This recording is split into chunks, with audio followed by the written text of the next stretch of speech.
welcome to Homestead Corner. I'm Ginny, and today I thought I would share with you how I fill up new garden beds to help save us money.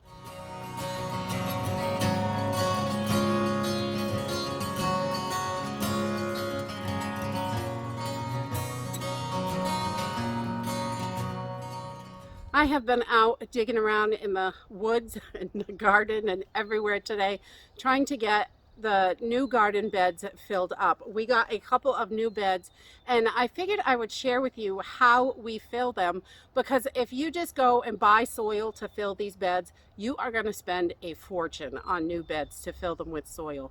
So I definitely use what you have. That is how we do it.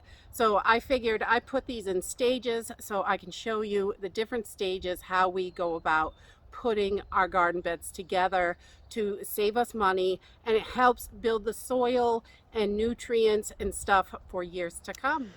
As I'm sure most of you know, in-ground gardening definitely gets more tedious as you get older. It's harder to get up and down. So we have been adding more and more boxes to our garden because the raised beds are easier to get into, keep weeded, all that stuff. So we just start with a base layer just right on the ground.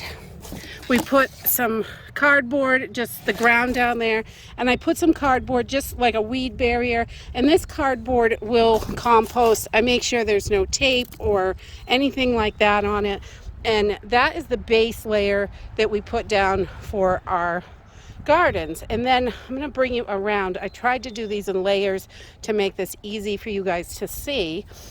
And then we add sticks on top of the cardboard. So just whatever we have for sticks laying around in the woods, the smaller they are, the faster they're going to break down.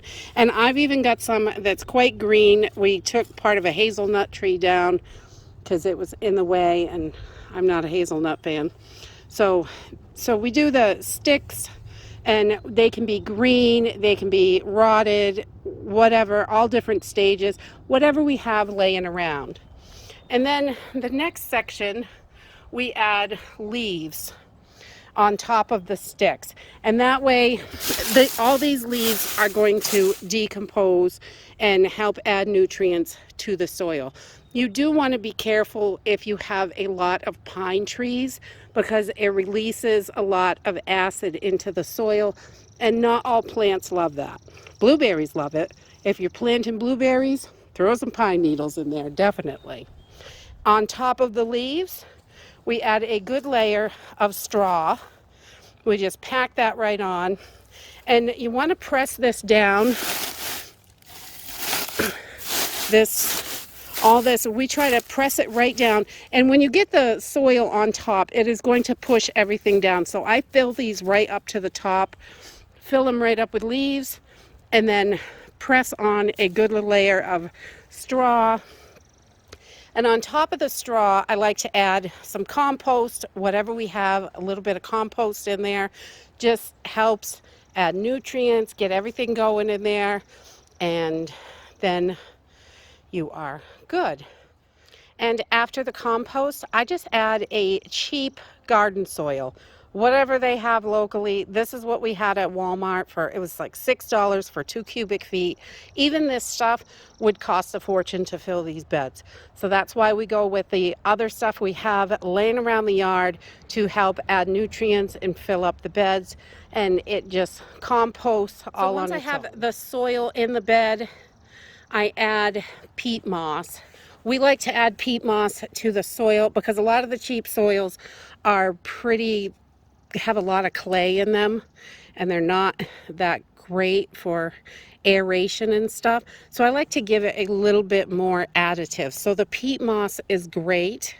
It helps retain moisture in your soil, and it also helps with aeration around the roots, which is very important for your little plants. And let's see, this is the peat moss that we use. It's just Premier. It's from Canada. I'm not just peat moss, nothing fancy. There's nothing else in there.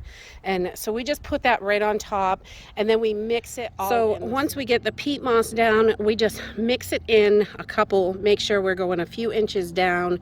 It's mixed in there, so you've got some nice good soil to plant in.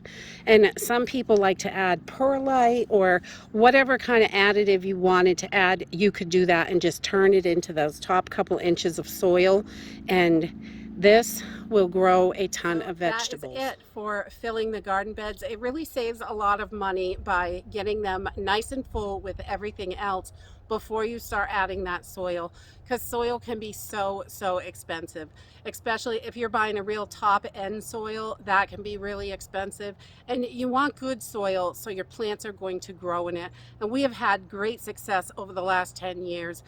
We have a bunch of raised beds, and we're trying to add a few more every year, because getting in the ground without heavy equipment is much more difficult as you get older. I just thought I would share this quick video with you guys. Hopefully it will help somebody and save you some money. It definitely saves us a ton of money on soil, and it works out really well. And that's it for today. If you like this video, give me a thumbs up, subscribe. I'll see you in the next video. Bye.